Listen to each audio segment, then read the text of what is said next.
there'll be no pollution in that land. Be no pollution in that land. Air pollution reached what officials called unsatisfactorily high levels. Be no pollution in that. The air pollution was so bad I had to pull off the highway because I couldn't see. Be no pollution. It doesn't make sense to say we cannot afford to protect our environment. No pollution in that. The year was 1970. Americans were tired of choking on a sea of pollution, and they demanded change. Working people saying, we don't need this air pollution. It's affecting our health and it's affecting our welfare, and we need to clean it up. The response was the Clean Air Act, groundbreaking legislation signed by President Richard Nixon. Leon Billings, a young aide to Maine Senator Ed Muskie, helped write it. We had an air pollution episode in Washington, D.C. while we were writing the Clean Air Act. We were sitting in a conference room and looking out the window, and the smog was pervasive. And a senator from Virginia named William Spong said, we can't not respond to this problem. The bill was just 38 pages long, but had far-reaching effects, from limiting air pollution and getting lead out of gasoline to changing how citizens could demand action. Before the 1970 Clean Air Act, there was no concept of citizen suits allowing citizens to go into federal courts to enforce mandatory requirements on a federal agency. Simply didn't exist, unprecedented. We wrote into the law that the auto industry had to achieve a 90% reduction in auto emissions, unheard of in federal law. Major corporations argued it couldn't be done. It would be too expensive and would hurt the economy. Mobil Oil ran an ad calling the act a $66 billion mistake. Four major CEOs of these companies, General Motors, Chrysler, Ford, and American Motors, they went to the White House to talk to the president about it. They went to the Congress and talked to them that the Clean Air Act should not pass. Bill Ruckelshaus was the EPA's first administrator. Clean Air Act passed the House 374-1. It passed the Senate 74-0. So their impact on the political system was essentially zero. Despite their alarms, it took automakers just 4 years to make their cars clean enough to meet the new standards. We wrote those emission reductions into the law, the 90% reduction, based on what we knew had to be done. But we had no idea of whether it could be done.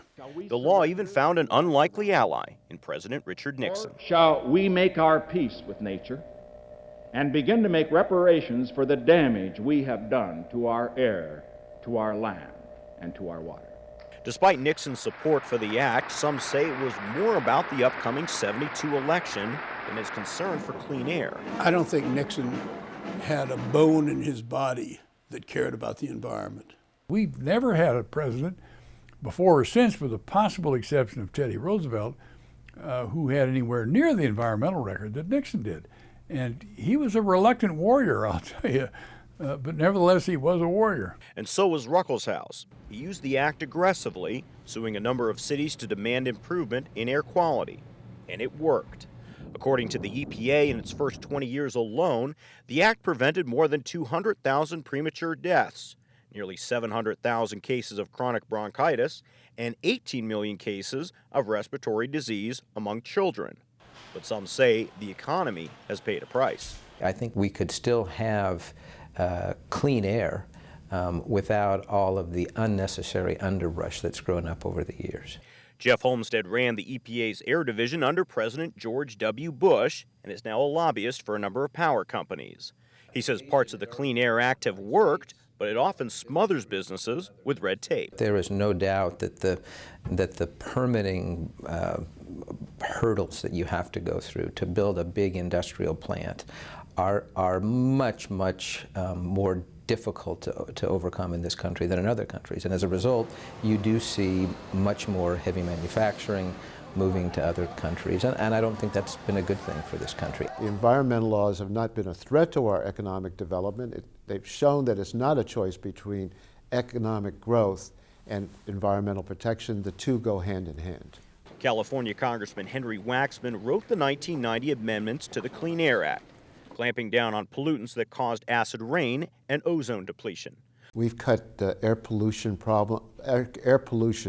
by 60% at a time when our economy was growing 200%.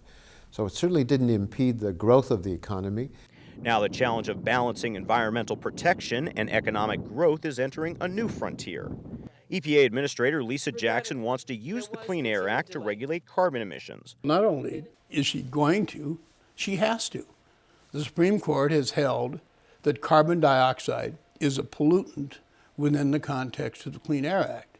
So she has to look at what tools there are in the Clean Air Act which will allow her to regulate carbon. CO2 is just completely different, and so if we were to reduce our CO2 emissions by 20%, that doesn't really make a difference in terms of the overall global problem, because a ton of CO2 that's emitted in New York has exactly the same effect in New York as a ton of CO2 emitted in Shanghai or Bangkok, and so it's just a very different type of problem, and it's the type of problem that the Clean Air Act just was not designed to deal with. So at age 40, the Clean Air Act faces a midlife crisis. Can it confront environmental problems unheard of at its birth? There is no doubt that the Clean Air Act has been one of the signal achievements of U.S. environmental policy, probably the most important achievement of U.S. environmental policy. I think the question now is, as we're nearing the 40th anniversary, whether people will essentially destroy the Clean Air Act by trying to use it for things it was never meant to do. 40 years after those protests, what role the Clean Air Act will play in the future remains a question. But the Act supporters say its impact is absolutely clear. Probably breathing a lot cleaner air, which means that if you're not smoking, you're going to probably live a lot longer. And that's something. Not too many laws can say that. In Washington, Dan Goldstein, Energy Now.